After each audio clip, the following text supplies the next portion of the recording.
like we got ourselves a batch of shinies, Commander.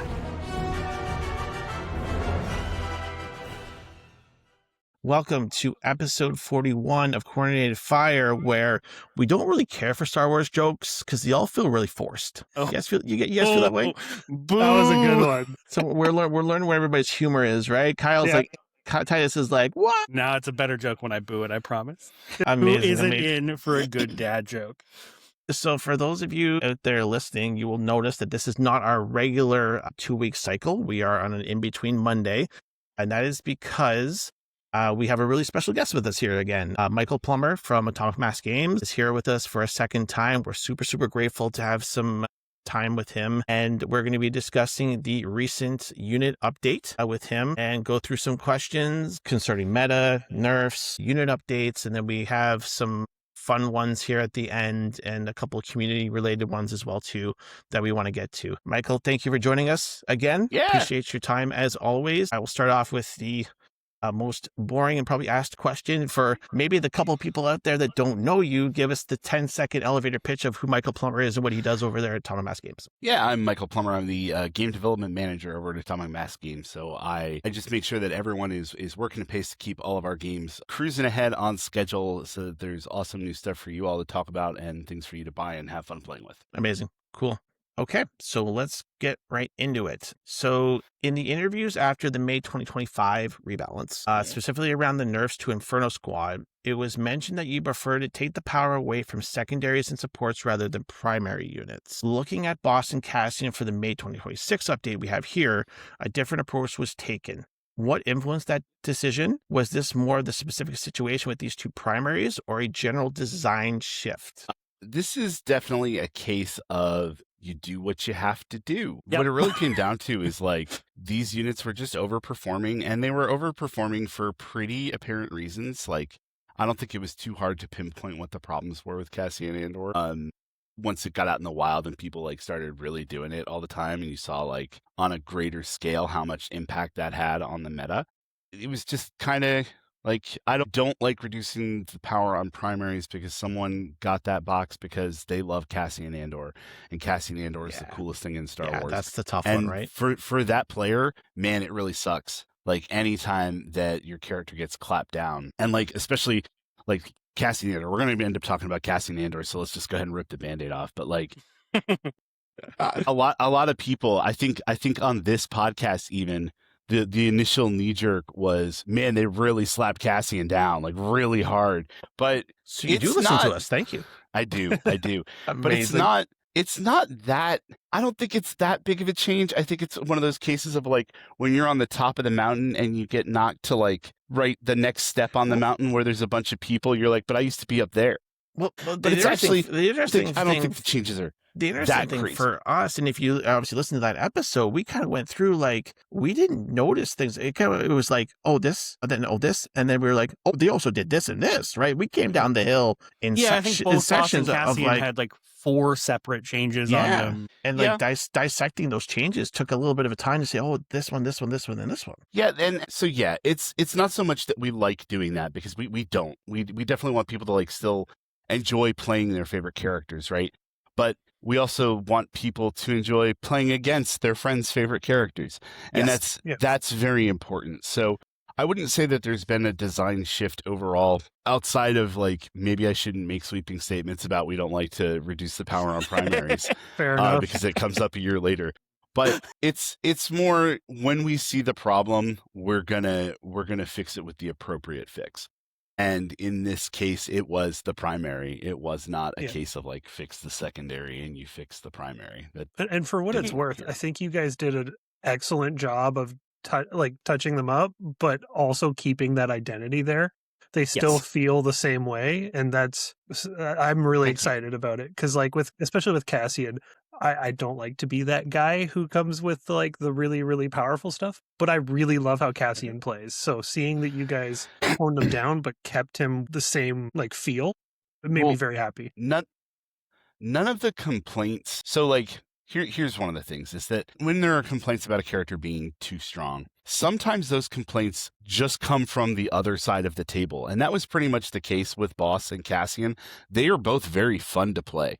They feel like the character. They're very cool. And if you play that character, you're like, yeah, this rules. It just felt bad to play against them. It wasn't people saying like, this is boring to play because I keep winning and I'm not even having fun doing XYZ, or I wish that this character would PDQ. It was really just like, I'm having fun playing this character. What feels bad is my opponent not having fun. So we kind of knew that what the characters did was satisfying for players and that they were having a good time doing that. So in both cases with these where we knew that we needed to tone the power down, we didn't really want to like cut away a whole ability or like entirely change something where we could. We wanted to make sure that like we kept them feeling fun to play and just brought them to the same level as everything else, which in this case meant that we needed to pull them back a little bit. As someone that played Boss a fair amount, I can attest to the amount of times I apologized. Let me correct that. To somebody who absolutely ran through our local GT last October with Boss, there were some apologies there. Yeah. Ran through our GT. And Plummer, like I know you brought it up because I think we all were in agreement that yes, I think both Boss and Cassian absolutely, let's say, paid for their sins here. But you said that we all thought that Cassian was dropped, like hit very hard, and I'll stand by that statement. But I think that's a testament to the power level that I think we saw him at. Yeah. Because I actually agree with your take that he's just in line with other really good primaries. But that's fair.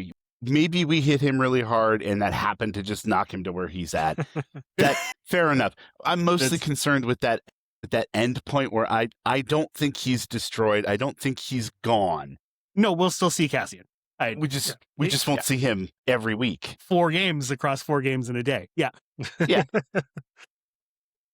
Awesome. Titus, I'll pass it over to you for the follow-up on it. Yeah, so kind of what we've already been talking about, but we saw several changes to both Cassian, Boss, adjustments to multiple abilities, but it was rather than removing anything or a heavy rework, it was just small touches here and there that all kind of accumulate.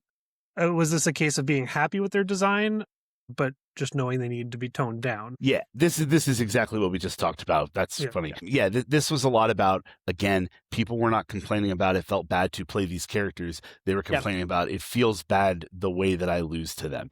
They don't even necessarily feel bad to lose to. It's the same thing every time. I know it's coming. Cassian wins more. He wins the struggle, and then he wins my people, so I can't win the second struggle. Oh no. Like, that feels bad. There's a solution to that. Here's what we think it is, right?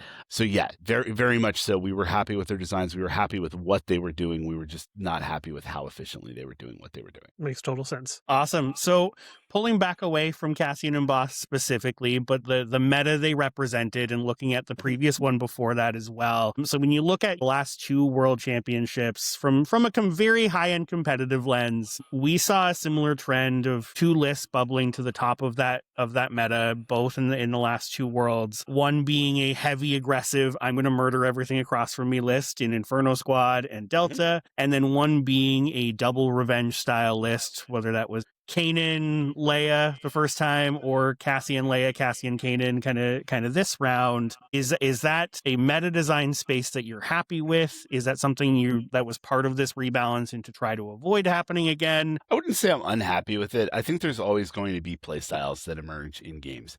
Like, people are going to want to play XYZ. Like, I play fighting games like Street Fighter, Guilty Gear kind of thing. And there's always going to be zoners, and there's always going to be rushdown, and there's always going to be like your switch characters, and there's always going to be your minion control characters. And like, there are archetypes in games, and they exist. And like, archetypes emerge in Shatterpoint, like aggro, revenge, control. And like, control is not very popular right now. I wish I saw more control lists. Control lists. Yeah. Sorry, I also play card games, and that word just goes together. We all do too.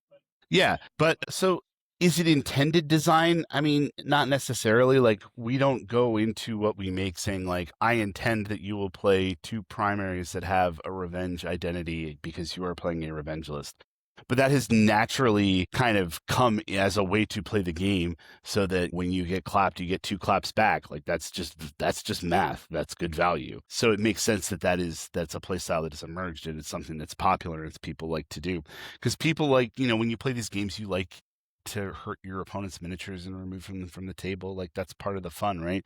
So it makes sense that very like aggro, aggressive style of play, and that this revenge style of play where you kind of like just play the game, and then if your opponent has the gall to remove any of your things, you get to hit them back. Like, those are both very straightforward, fun ways to play the game. I just talked about this with Hello There, but like in my ideal mind, there's also like some third list out there. There is another, which for me is like the control. And eventually I would hope that we settle into this space where like revenge is doing really well, so aggro is not popular, but control can beat revenge, and then aggro becomes popular because it takes out control and it kind of like self-heals, right? Like, as long as people continue to kind of play with what's available and try new things and like say, this is the problem that's on the table across from me most of the time, what can I do that combats that, without falling too deeply into just kind of the meta knowledge that exists. Everyone knows what's good. Everyone knows what units are considered to be the best, but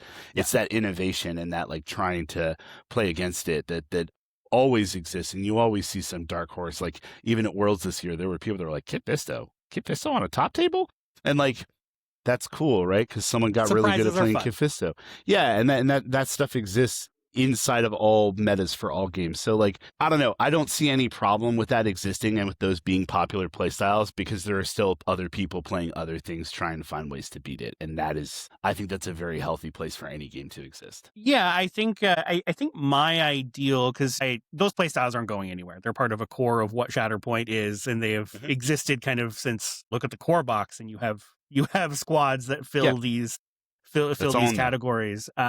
But I think, to your point, I think that control style, and like, we've seen the in-between metas of like post last rebalance, where I think control was in a really healthy and good spot. And whether that looks like your Kenobis, your diceless displacement heavy lists, your Inquisitor tiebreaker style lists, I think control can live in many forms in this game. But I look, as a competitive player across many games that I've played, I think when you look back at those metas that are like, this was the peak of this game, this is where it was at its height, that there's at least 3 things sitting in that top spot, I think, to your point, and is something that I've actively chased in each of those metas in trying to find that third thing. And I think you do find things that work well into those revenge lists, and we said this a ton of times kind of before this rebalance, that Shatterpoint was in such a good space aside from these 2 anomalies, and I think we're really there. If we were to give, and I see the nodding from my co-host there.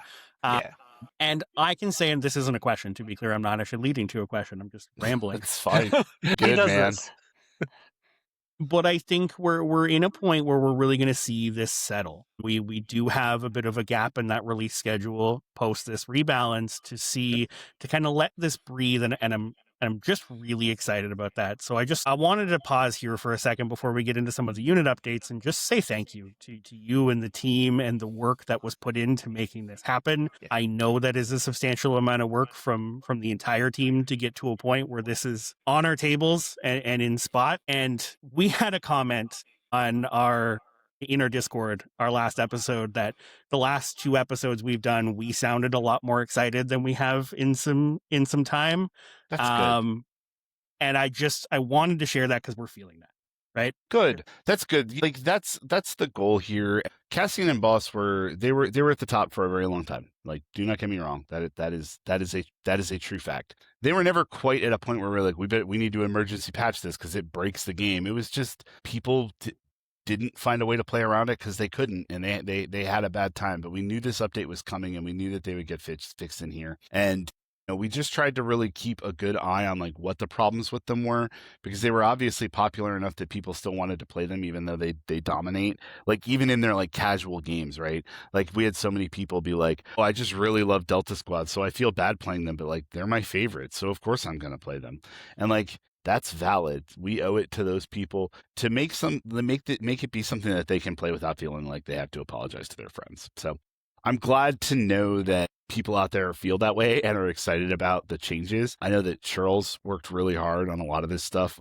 A lot of the big changes in this one were honestly, Charles was like, "Oh, there's a way that we could do this, and it would be really cool." He was a big part of the process on this one, and I was really grateful that he was there. And he helped also to like keep our focus small.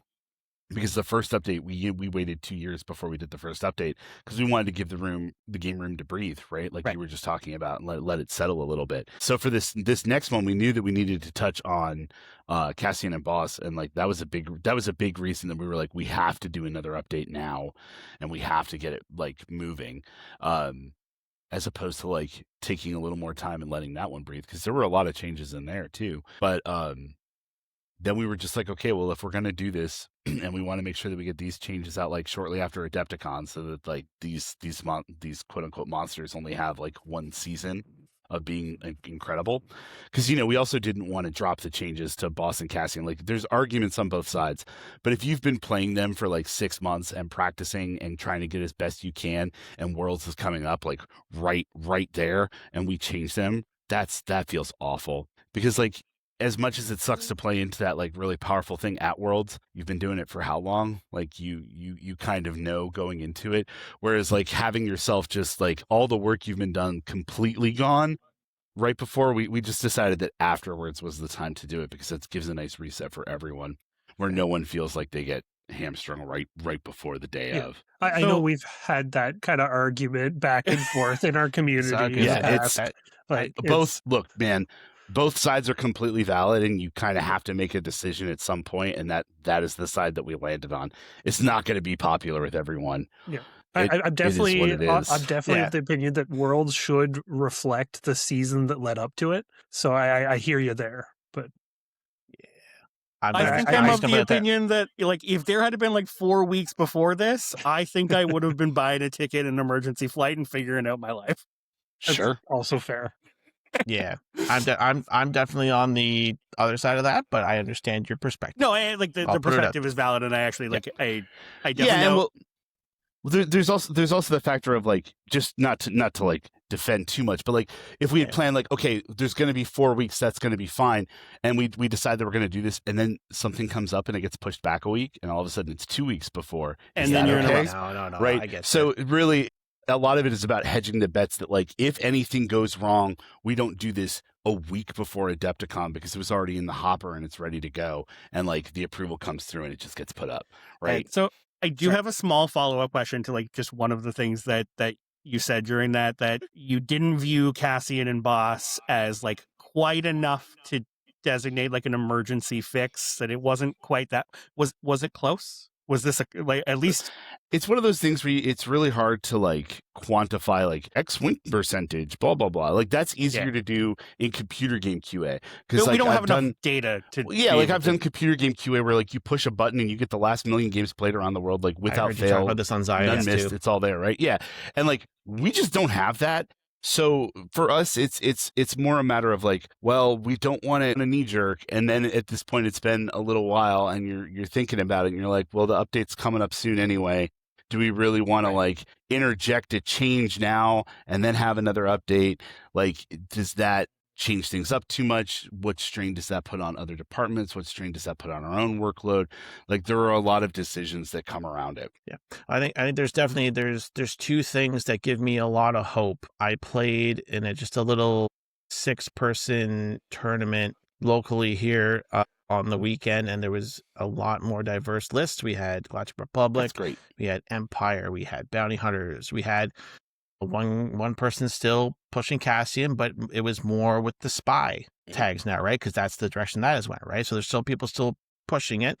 We have a number of players that really love, and one particular who love Separatists, who absolutely crushed me with the B2s that got a lot better with anybody that gives them an out of activation attack and re-rolling those 2 dice. Like, I think there was a lot of, and we talked about it on the last cast, that there was a lot of subtle changes that lifted a lot of other things up based on the other changes. The other thing is, and I think I talked in the last time we spoke to you about how much I love Thrawn. And I'm not sure if you're aware, but there's a GT in New Jersey this past weekend where Thrawn and Moff, a pairing that I've loved to play, with a movement-based play style that was heavily suppressed by Cassian and by Boss, Eric, Grand Moff Eric, played 6 games, went a perfect 7-0, 6 of those games with Thrawn and Moff, and won that GT with Thrawn and Moff. That's And awesome.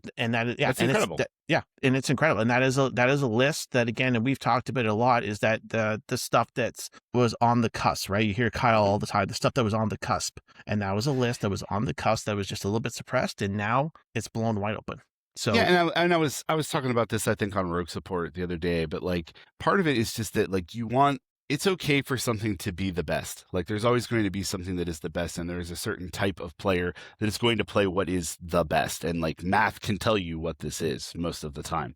There's nothing wrong with being that player, but what you don't want is for the level of disparity between that and like the worst thing. You don't want it to be this. You want it to be closer to like that, because then you don't feel bad playing this. And even like if you play this well and you're comfortable with this, every dog has their day, right? That's one of the best things about Shatterpoint is there are things you can't control. There are things that you don't have total say over. That means that this list can still win.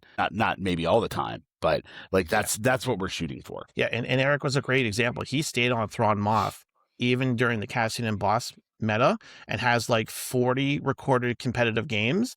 And then when the time came for the rebalance, he was all learned up and practiced, and boom, and he just jumped on it, right? And I think that's a prime example of, again, the person that puts in a lot of time with the pairing. He's very good with that list. Like he won a GT with it before the rebalance too. Right. So he's awesome. very good with it. Yeah. The point is here is that you're right. Everything has kind of opened up here, and it's really great. All right, that was let's the hope. keep rolling. Yep. Sean, do you want to jump into question 5 there? Yeah, sure. Yeah. So going into some unit updates now. This balance update, we saw some great changes to, frankly, the lowest performing boxes in the game. Veers, CT, the Naboo Padawan, and the Padawans. This pass felt intentional on getting lesser seen units back into the table, and with Padme and Veer specifically. Basically equivalent of us getting new squad boxes. Was the full rework of these boxes the intent going in, or more the place that it I want to say it was more the place it landed, because when we start any of these things, the goal is like change as little as possible. What's the least we can change? Because the more you, like, number one, the more you change, you don't know the impact of the changes you're making. So like if you do a complete rework of the character, like of course it's going to play differently, and maybe that's better and maybe that's worse. But if it's worse, you don't know what about it is worse. Whereas if you make a small tweak and it feels better, that's great. And maybe we got there. But with Veers specifically, like Veers started off with really just like he had this awkward timing on his identity. And that was really kind of the biggest problem, was that, you know, there was too much knowledge of what was going to happen, so you could play around it too easily. So it just kind of felt like he was not very good at what he does. So like making that change was really important to us. And then while we were in that box, we were like, well, let's look at the snowtroopers and let's just like look at everything that comes with them, because we're here and people don't love those either. So we made some tweaks and we did some things. And then with the Padme box, we realized that like people don't really play Padme and Handmaidens that often. Like we don't see them, and that's weird because the miniatures are sick. So we were like, okay, what's going on here? And it was also a great opportunity because we were starting to talk about like Qui-Gon stuff for the future. And we're like, well, then maybe we can do this like Naboo tag that can be bigger than Handmaiden. And then if we want to like broaden out as we move forward, we don't have to like go back in time. And it's another chance for us to look at these characters and say like, what's going on here? And like when we first designed Padme, and you probably heard me talk about this on Zion's, it sounds like you guys listen to that one. But like we didn't want to do the shell game with Padme because it just felt like that's obvious what you're going to do. So we wanted to do something different with the character because she was in her full regalia, and have her be like the stand proud queen that like stands on the point and is like, I'm here fighting with my people. But it turns out that people really want to do the shell game. Like people really love that trope. So unfortunately, like we were nervous about it back then. Like we were starting to make the game and we didn't really know exactly how to do it and what would be fair and what wouldn't. And like, you know, zipping stuff across the table felt kind of scary. So, but when we were doing this update, Charles was like, I think I know how we can do it and I think it'll be cool. And I was like, yeah, go for it. Why not? And we threw it in playtest and people loved it. And people were like, this is sick. We gave a little stat bump to the Handmaidens and we gave Sabe some new stuff. And like, they're a lot better at sticking together as a team and staying with their queen or being where they want to be and doing what they want to do. They feel a lot more cohesive as sort of this like battle group of a leader and her handmaiden assassin bodyguards. Like, it maintains the flavor that we wanted to have. It lets you play the cool shell game. And like, I think Charles did a really great job with that update. Yeah, for sure. And then I think the Veer stuff was just that's an iconic thing from Star Wars. So we wanted to touch up and make sure that it felt cool to play. Yeah, my favorite thing about this, like both the Padme and the Veers boxes specifically, like obviously this is coming at the same time that we're getting Morgan and Balin landing in players' hands. So we're really looking at the month of May as we have 4 brand new squad boxes to play with. Yeah, basically. Which is super exciting from a player perspective. And it's nice to hear some chatter of people just trying stuff again. And I think each of these came as a huge win. I think Veers especially, and I know you've mentioned this on a couple of the casts, that, you pay attention to the Discords and the chatter, and the amount of excitement around the Veers box and Morgan together or apart and different pieces of it has been really fun to watch. Yeah, it was a nice opportunity. Like it worked out well, right? Like we didn't plan it to be like, oh, we're gonna give Snowtroopers stuff that works with Hunkers right when Balin Skull is coming out, because that'll be good synergy. But it just kind of works out that way. Yeah. That's what we ended up doing, and that's cool. And like, we were talking about Aggro and Revenge being strong, and now we have Morgan Elspeth coming out, and she does a lot of like really, really cool control stuff. It's gonna be neat. It's gonna be neat to see what happens when that stuff's like on the tables. Titus, if you want to jump into 6? Yep. So this is a question I was very much wanting to pose, which is, when approaching a balance update, do you lean more to considering the individual unit and what it brings to the table, or does the overall faction tag, that stuff, influence the decision? Because I know it's one of those things that always comes up where like, oh, well, this faction's doing really well, this faction's doing poorly, and so on and so forth. And it's one of those things where like there's a lot of play within those factions. Like Inquisitors are completely different than Stormtroopers, for example. And yeah, what are your thoughts there? It's actually kind of tough to do, because like, especially within what you're talking about, like there's Inquisitorius and then there's Stormtroopers, and that all falls within Galactic Empire. So you really kind of need to look at like, how many tags does this thing hit when you're looking at a unit's balance. And like, if it is only hitting Inquisitorius, that hits a very narrow piece of the game. So those abilities can get pushed a little bit harder because it's only going to interact with these few things. And like, at least if it is strong, people know what it's playing with, if that makes sense. Like the same thing is true with like the Spectre abilities. All those abilities are like, you get this short version unless you're with your special buddies, and it's these like specific units that now your opponent knows exactly what you're playing, then you get the stronger version. It's kind of similar. Like if you're playing strict Inquisitors and you have only Inquisitor stuff that's like really, really good with Inquisitors, great, go to town. But the minute you start wanting to splash in like Dengar or Bosk or like someone that's not Galactic Empire, like it starts to fall apart for you. Looking at an individual unit, we need to look at like how many places does it fit? Is this a unit that people like to splash? Is this a unit that we want people to splash? Stuff like that. When we were in the last update, not to talk about like the way pass, but like Aura Singh is very splashable, so we wanted to give her stuff that lets her do that well, right? Yeah. Whereas like if we're looking at Ewok trappers, you're not looking to make Ewok trappers splashable. They want to play well in Ewok, so we're able to look at them in a vacuum, and we don't need to look at much else with them. But when we did the change to Padme, like not a lot of it hits Galactic Republic in the same way, so it wasn't that important to look at every single other thing that has the Galactic Republic tag because of the way that those units interact with it. Because we kind of look at the impact of what we're trying to do, and like it doesn't give a bunch of extra dice, it doesn't give like a whole bunch of extra movement to a whole bunch of units, like Anakin Skywalker's identity. So we don't need to look at it like carefully paired with every single thing, and we might miss something, but probably not. There's sort of like a vibe that you kind of know, like how much damage is this going to do if we change it. Gotcha. Fair. And I think that mostly covers the follow-up there too. So I'll jump into 8.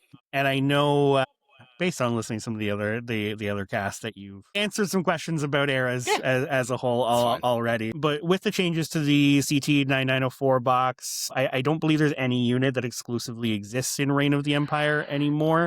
We've seen multiple other changes to eras in the previous balance update as well. CAD and Hondo, I think, are great examples of some big ones that were some fan favorites. Is the era system something that you've changed your approach in as the game's developed over time? Do you see this kind of opening up to be more flexible as it goes on? Well, I mean, as we've switched over to this sort of like specialist game model, and we know that we're slowing down the releases, there's a lot less sort of justification for having the eras be like as strict necessarily all the time, especially when there's any ambiguity in the canon, like in the shows of like where these characters are and where they exist.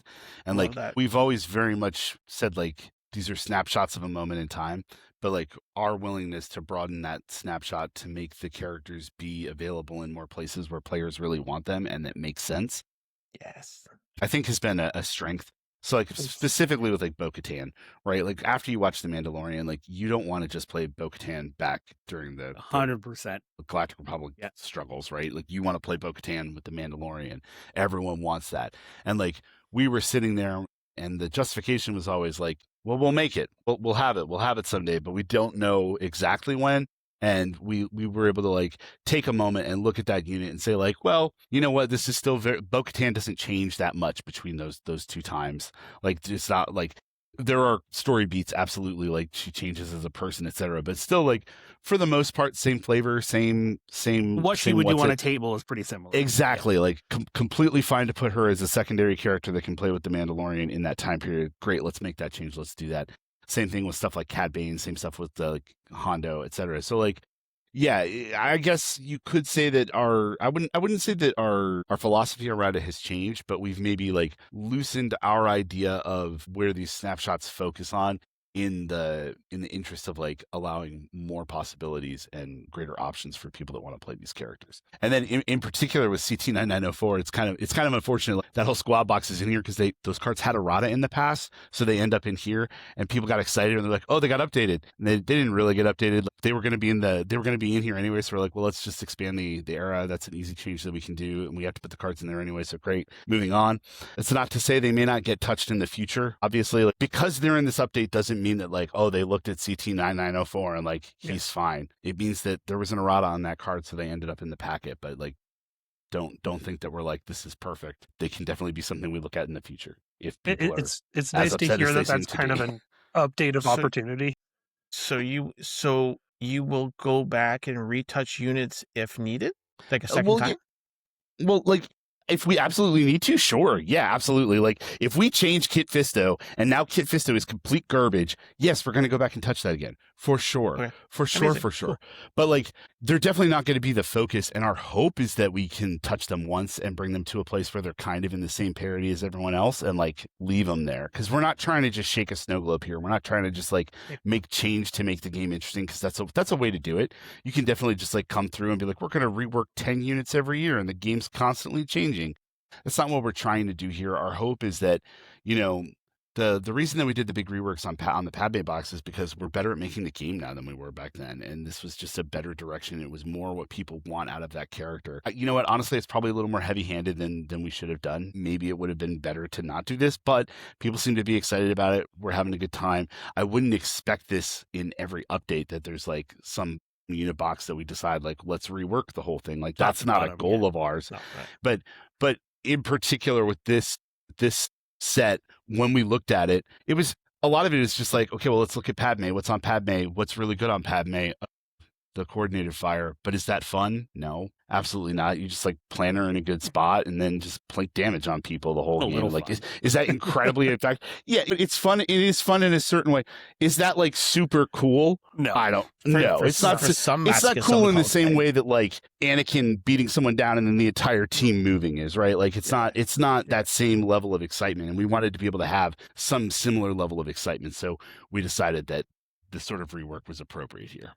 And honestly, credit where credit is due, because I think you see that with both the Padme and Veers boxes, and even adding Morgan and Balin into that mix with coming out here. I think with all four of those, you see unique mechanics that don't really exist anywhere else in the game. They're doing something that stands out compared to other squad boxes without feeling like, I don't think on observation that any of them feel grossly overpowered by any way, or while doing something unique don't feel over the top. So it's exciting, right? Yeah, fingers crossed. That's kind of one of the things we shoot for in like every squad box that you buy. We hope that there's something unique. We hope that there's some ability that exists in this pairing that is nowhere else and is not like the same as everything else. That's one thing that we really feel like is important in Shatterpoint, is that the characters feel like themselves in the show, and every character in the show like does a thing, and that is kind of like their jam, right? You know, when you see Maul come on screen, you're like, oh, he's going to do the pose. Oh, he did the pose. He's going to start fighting. Like every time he's on screen, you're waiting for it. Cool. Awesome. So Veer's changing to 8 squad points was one of the more exciting surprises we saw in the update. What considerations go into a 7 squad point primary versus an 8 point? We saw a similar change with Mace last time, which often means we don't see their box played together as a squad. Is this something that factors into that decision for you? So the way that it factors in is that we always want to make sure that like if you bought this box, you can put it on the table and play it, but like you can play under. So if your squad is, if you are an 8 squad point primary and the units in your box are still 7 points, that's okay, because you can legally play that. But we don't want to make changes where, oh, well, this character's a 7 now, and the rest of and now they can't play with their box. So that's where that becomes problematic. And if we had to do that, we would figure something out, but it wouldn't be ideal. Like that's what we're trying to avoid. We never want there to be a situation, because like one of the great things about Shatterpoint, one of the selling points when you're talking to your friends is like, yeah, you buy 2 boxes of miniatures and you're off to the races. And we want that to always be true. So that's one consideration that we have when we kind of say like, are we allowed to make this change? Because that's just one lever that we have to pull, and sometimes it's the right one, and sometimes it's an interesting one, and other times it's not, and sometimes it's just not an option. Like if we look at the box and we're like, well, if we change that, we have to change the point level on one of the other units in the box, and we're absolutely not doing that. Those are perfect. Then we just throw it out. It's not even an option. We got to figure out another way to balance this. Gotcha. Cool. So our biggest surprise between the three of us was seeing the update to the Padawan learners. It definitely wasn't on our bingo card for the thing. I think at least Kyle and I are excited about it, though. The update opens them up to be played in more than just the couple specific lists they were in before. What pushed you in the direction of updating the Padawans over some of the other options that were out there? Man, if I'm being completely honest on this one, and I think it might get me in a little trouble, but I'm going to do it anyway. I think this one might be like a personal favorite thing. Like I really like that Rhodian miniature, and I think he looks cool. And it made me sad. It made me sad that they came out and people were like, "These are good." We said, guys, I called remember it. we had this Nope, chat, tried to say boys. that literally last episode. We said, yeah, okay. What, There's nothing did wrong you say, with that, like, though. we thought they looked cool? We said this felt No. like a very like Someone really on the likes these team or really whatever. liked them. Yeah, like like, a favoritism there's choice. a Like, little I bit love of the like, Padawans, and they have to be in this one. yeah, it wasn't even like they have to be in this one. Like sometimes you get down to, so like you look at the rest of that box, it doesn't need to change. The rest of that No. box is great. But It's when phenomenal. we're looking at our timeline and we're like, we could do 10 units in the timeline, and we filled 9 spots, and you're like, we've got 1 spot. What's 1 unit that we can touch, that we don't need to touch anything else in their box to make it like seem like it works, that it's not going to feel like if you do Veers, but you don't touch Snowtroopers, that feels weird. Or if you touch Snowtrooper Lieutenant, but not the other ones, that feels weird. So like Padawan learners were in a place where like I knew we wanted to buff them a little bit because like their health was low and some of their stuff was a little awkward and they could be cooler. And they were also like, they were this one-off that we could go do Padawan learners. We can throw them in the update. People will like it because it's a good change and it makes the unit like, people are not like dying to play Padawan learners, sure, but no one's going to complain about this change. So it's a good one to fit in because we have the bandwidth to do it. And if the option is do this or do nothing, we do this. So we threw them in the pile because like they felt like a great option like that. Yeah. I do really like the change, to be honest. Like it makes them much more flexible. Yeah, to be like, Tyus got caught up on the question there for a second because it's very much worded in my language of I'm excited for this. Yes, because I wrote it. But yeah, we just wanted to like I talked about this a little bit earlier today, but like one of the cool things about Shatterpoint is all of the sort of the combinations that happen. Like I activate this unit, so this other unit moves, and when that happens, this guy reacts by doing X, Y, Z. And even the sort of like Rube Goldberg machines that exist on a single card. So like when this unit goes, I do this, I activate Mandalorians are stronger together, I get this focus action, I have sharpshooter, so I get extra dice on my attack. Bam. Like that feels good. That's part of the neurons firing, like, oh, I know how to play this unit. So they have Force Rush, which is a cool ability, and it lets them pair well with their primaries and stuff. But there's also 2 of them right there in the unit. So give them that impact 1. It's a couple extra dice on their attacks if they spend this force to do that thing, or if they are already engaged, they can just focus to get it. That's great. It just felt right to like just give them this little bump, because they also got kind of built in this awkward space where it was like right before we did the update on like all the old clone units. So they were kind of on par with like old first and stuff that got buffed. So all of a sudden they were just behind the curve, like right when they came out, and it felt bad, and it was a good time to do it. Yeah, and I think, Kyle, you've mentioned too that you felt that they were really pigeonholed right into the Cam Vader 1 list. And I think that kind of applies in that thinking as well too. Oh, 100%. Like I've played Padawans like a lot, but the only time they've ever felt really good to me is when you have Vader, and like that puts me in a corner of like, I don't get the super thematic Jedi list that I want to have. That feels a little weird, doesn't it? It's anti-thematic because he should be killing them. Yeah. Amazing. But now I think there's just some Jedi lists. Like I think you can easily do 2 primaries, 2 secondaries. You've got the Padawan support, and you've got 1 other Republic support in the list for that mostly all Jedi list, which I think is definitely something is in the Republic dream team that people want to put on the table. It's definitely on that like fantasy list of like everyone has a lightsaber. Oh yeah. Yeah. 100%. So I think you'll see them a ton more. And they're not bad guys. Oh yeah. Yes. Yeah, like I don't actually need to paint all their lightsabers red. That sounds nice. You don't have to do that with the other lists either. It's true. You can paint it any color you want. Awesome. So that ends our unit update specific questions. So jumping into a couple bonus questions we had. So another change we saw earlier this year was a core rule update, which limits the reserve mechanic to 1 card being reserved per turn. So this changed. Obviously, there was when the Rift box first came out, there was a Kenobi no Sarai interaction that was quickly answered on the forums that they could basically infinitely do their abilities back and forth. I remember that morning very well. I bet you do. Oh my gosh. Yeah. I bet you do. Now, you guys were really quick to answer that on the forums and say, no, you can't do this. You just can't. Stop. Bad players.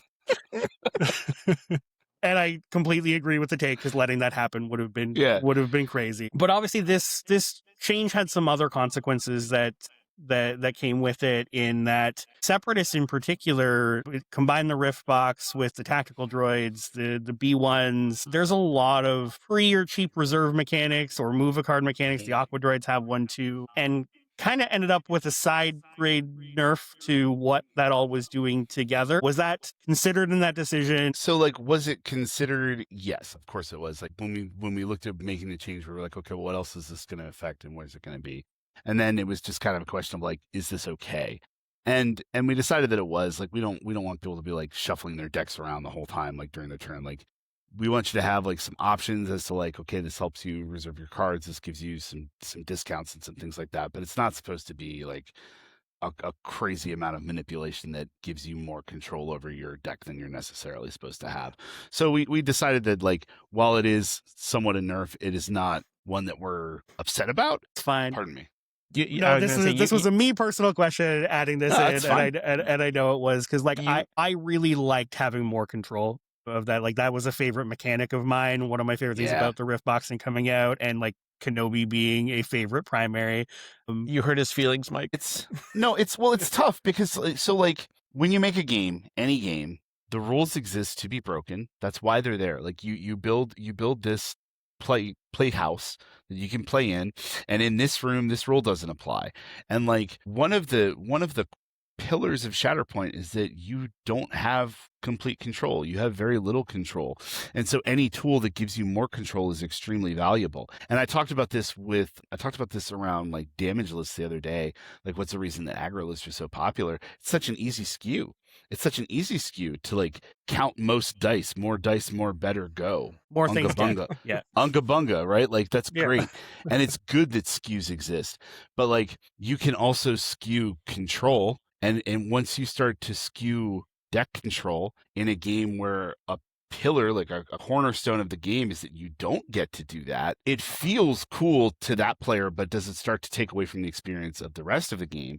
And is that so? You really have to weigh everyone's experience, and like sometimes it's okay to give the player a little bacon instead of a lot of bacon, and they're used to getting a lot of bacon, so they're going to be upset at first, but they're still getting bacon, so it's okay as long as we don't take away the toy entirely. I think it's fine. I want to comment really quickly on that because one of the things that happened, and it was around Order Deck, when this game first came out, there was a lot of chatter from maybe MCP or other about the Order Deck and the lack of control that you spoke about, right? But I always went back to people and said, listen, the way that they described this game, the core of it, that it is a zoomed in perspective of a battle happening within a battle, right? That skirmish battles that happen within the battle.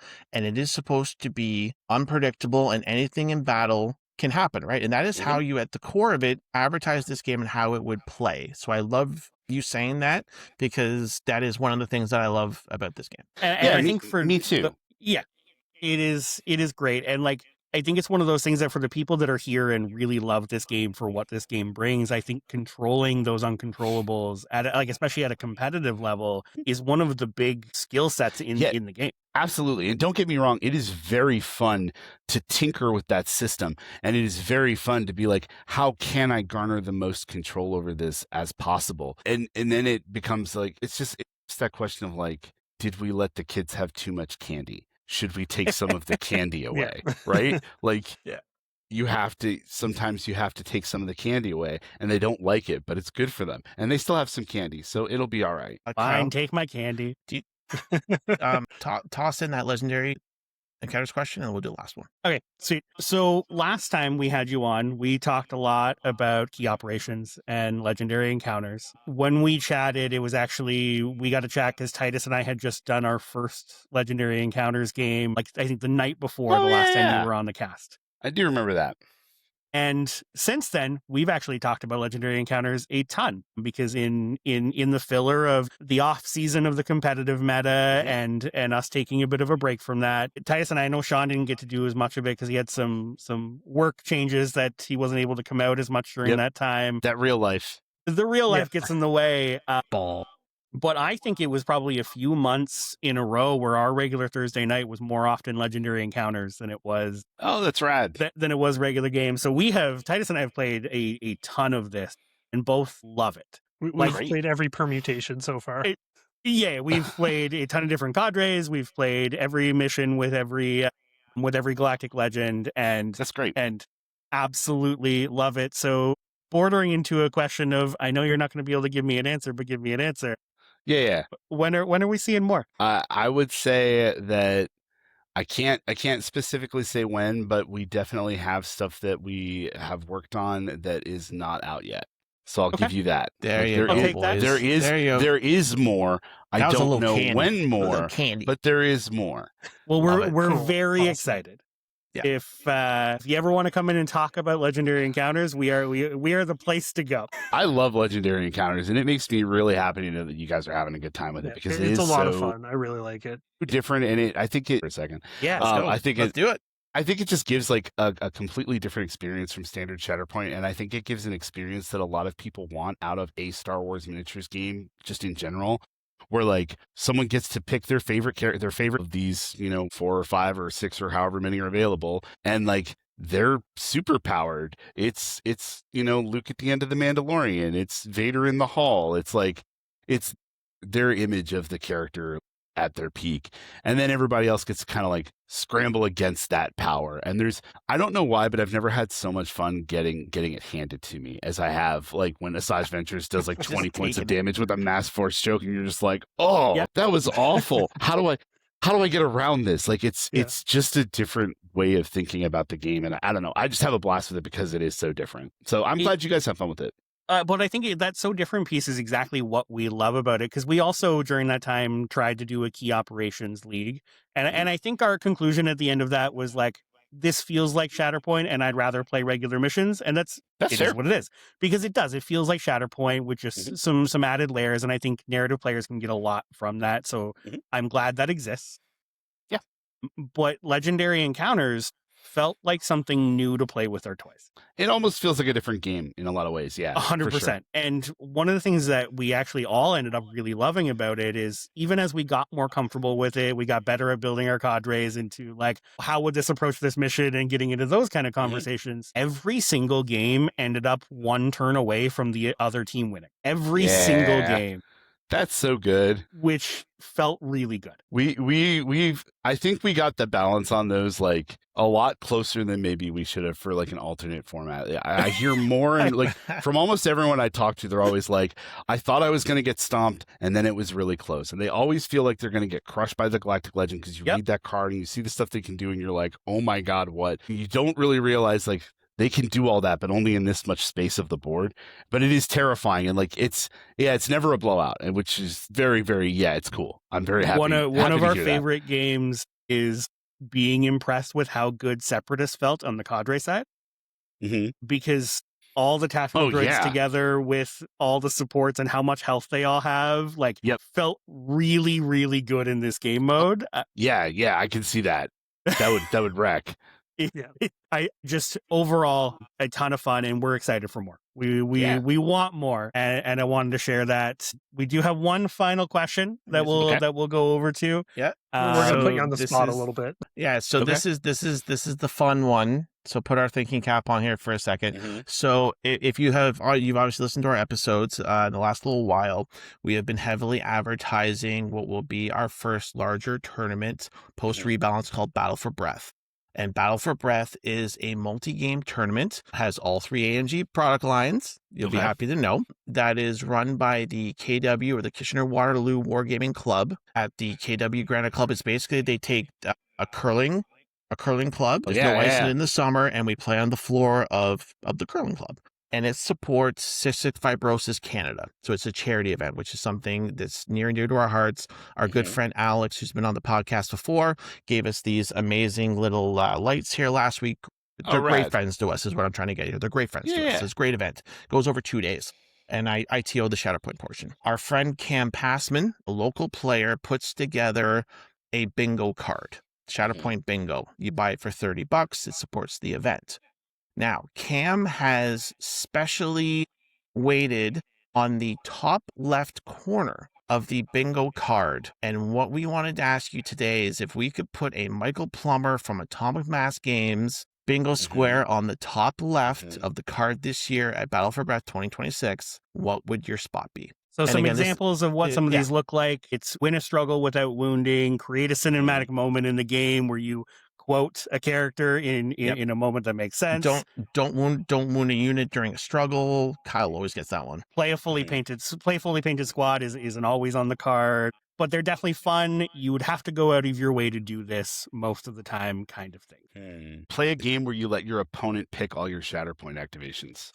Okay, so that is phenomenal. I love it. So that is a tough one to do too. Phenomenal. Yeah, even if we limit that to one, like give your opponent choice on one of your Shatterpoint activations. I love it.